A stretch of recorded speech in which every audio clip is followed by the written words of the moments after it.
நடுவர் அவர்களே, எதிர்த்தணியை இருந்த அண்ணன் வந்து சொன்னாரு, ஒய் திஸ் கொலவெறி. நான் திருப்பி கேட்கிறேன், உனக்கு ஏன் அந்த கொலவெறி? இன்றைக்கு உலகம் முழுக்க எல்லா நாடுகளிலும் பயங்கரவாதம் அதிகமாக இருக்கிறது. நிறைய பேர் மாண்டு போகிறார்கள். மாண்டு போனவர்களை காப்பாற்ற வேண்டும் என்ற கடமை உணர்ச்சி இருக்கின்ற காரணத்தினால்தான் ஒய் திஸ் கொலவெறி, எல்லா அன்பும் அமைதியும் வாழுங்கன்னு சொல்லிட்டு எங்கால் பாட்டு பாடினா உனக்கு ஏன் கோபம் வருது? இது கூட தெரியாம எதிரணி தலைவர் அதுக்கு ஒத்துக்கு ஒரு நியாயத்தினத்திலும் வந்து உட்கார்ந்து இருக்காங்க. ராமலிங்கத்துக்கு இது தேவையில்லாத வேலை. இலங்கையிலே தமிழர்கள் கொலை செய்யப்படுகிறார்கள். Y this கொலவெறி.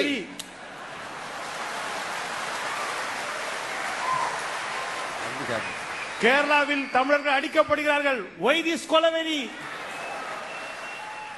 மலேசியாவில் தோட்ட தொழிலாளர்கள் அடிக்கப்படுகிறார்கள். Y this கொலவெறி. கேட்கிறோம்ல. என்ன வார்த்தை பாருங்களேன், தமிழன் சும்மா வைக்கல, காத்தல் அப்படின்னு வச்சான்.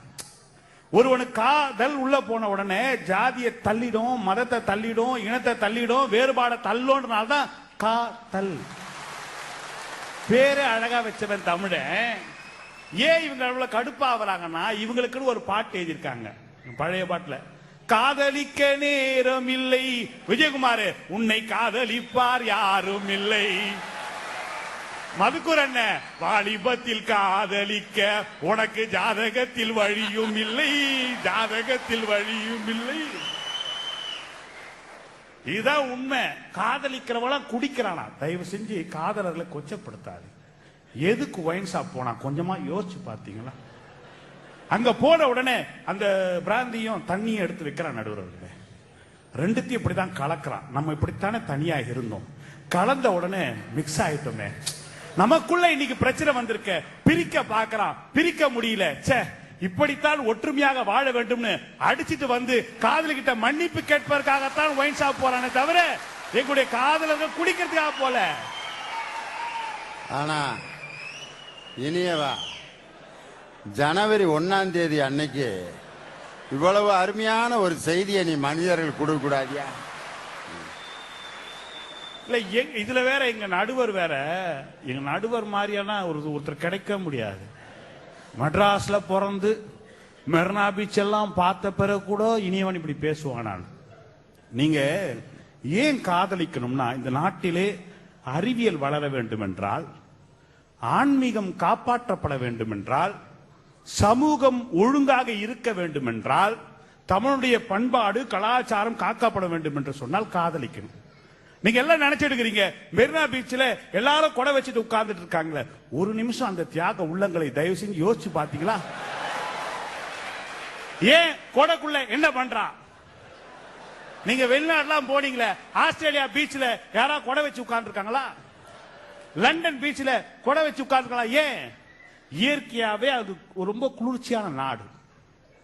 ஆனால் இது வெப்பமான நாடு. 102 டிகிரிக்கு உள்ளேயும் குடைபிடித்து உட்கார்ந்து கொண்டிருக்கிறான்னா எவ்வளவு பெரிய தியாகம் பாருங்க. உள்ள என்ன நடக்குதுன்னு உங்களுக்கு இது கஷ்டமா இருக்கு. அங்கே 2 இதயங்களை பரிமாறுகிறார்கள். ஒருவேளை 102 டிகிரியிலே இந்த இதயம் பரிமாறுகின்ற பொழுது வெயில் பட்டு இதயம் செத்து போய் விடுமோ என்ற காரணத்துக்காகத்தான் குடைபிடித்து உட்கார்ந்துங்கிறாங்க. ஆகவே கொடைபிடிச்சு உட்காருங்க. என்ன சொல்ல வரீங்க? ஆகவே கொடை பிடித்து உட்காருங்க. மெரினா பீச்சில் எல்லோரும் நாளை முதல் குடை பிடித்து மத்தியானம் 1 மணிக்கு போய் செட்டாக உட்காருங்கள். வாழ்க்கையில எனக்கு புத்தாண்டு செய்தி இப்படி சொன்ன ஒரே பேச்சான நீ ஒரு ஆள் தாயா. நான் கேக்குறேங்க, நடுவர் சொல்றாரு முடிய பத்திரமா எடுத்து வச்சு பாத்துக்கிறானா?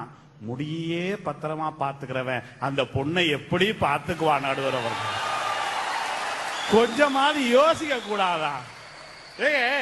இன்னைக்கு கலாச்சாரம் கெட்டு போயிடுச்சு. இல்லங்க, நீங்க காதலிக்கும் போது காதலி சொல்றா, ஐ எம் நாட் கம்டா, போடா, வாடா. அது என்ன சொல்றானா, வா டார்லிங் என்று சொல்வதற்கு சுருக்கி வாடா, கோடா, போடா.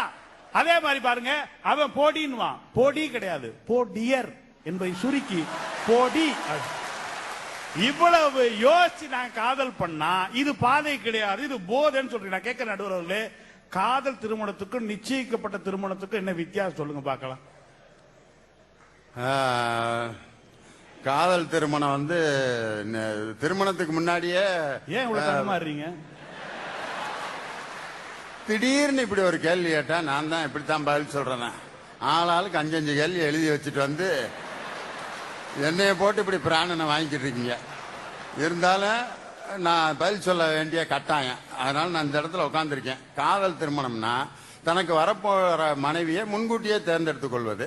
நிச்சயப்பட்ட திருமணம்னா கொஞ்ச நாளைக்கு முன்னாடி தேர்ந்தெடுத்து பெற்றோர்களால் முடிவு செய்து அவ்வளவுதான்.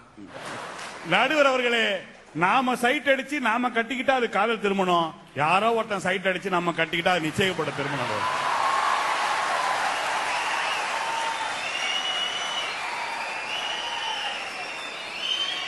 நடுவர் அவர்களே, எவ்வளவு மனித நேயத்தோட ஒரு பாட்டு ஒருத்தர் எழுதினால வந்து இவர் கொச்சப்படுத்திட்டு போனாரு. எவண்டி உன்னை பெத்தான் பெத்தான் பெத்தான் பெத்தான், கையில கிடைச்சா செத்தான் செத்தான்னு.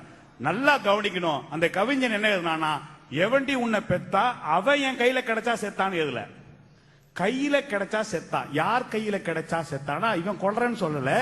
உலகத்திலே படைப்பு கடவுள் பிரம்மன், அவன் தான் அழகான எல்லாரையும் படைக்கிறான். ஆனா உன்னுடைய தகப்பனோ பிரம்மனை தாண்டி அழகா பெத்து போயிட்டான். ஒருவேளை பிரம்மனுக்கு கோபம் வந்து அவன் கையால உங்க அப்பன் செத்து போயிடக்கூடாது, என் மாமனார் சாக கூடாதுன்னு ஒரு அக்கறையோட சொன்னா விஜயகுமாருக்கு அடி வயிற்றுல இருந்து எரியுதுங்க. ஏன்னா இதுதான் காரணம். காதலிக்க நேரம் இல்லை, காதலிப்பார் யாரும் இல்லை. நடுவர் அவர்களே, உலக வரலாறு சொல்லுகிறது, தன்னால் எழுந்தவனை விட ஒரு பெண்ணால் எழுந்தவன் தான் இந்த நாட்டிலே சரித்திரம் படைத்திருக்கானே தவிர வேற யாரும் படிக்கல. ஒண்ணும் வேண்டாம். இந்த காதலர் தினம் எப்ப நடுவர் வருது?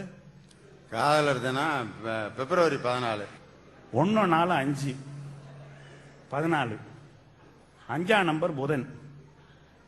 பொண்ணு கிடைச்சாலும் புதன் கிடைக்காதுன்றான். பிப்ரவரி 14 லவ் ஸ்டார்ட் பண்றான். ஏன் பிப்ரவரி 2ஆம் மாசம் வச்சானா, 2 இதயங்கள் லவ் பண்றதுக்கு சரியான நேரம் அதுதான்.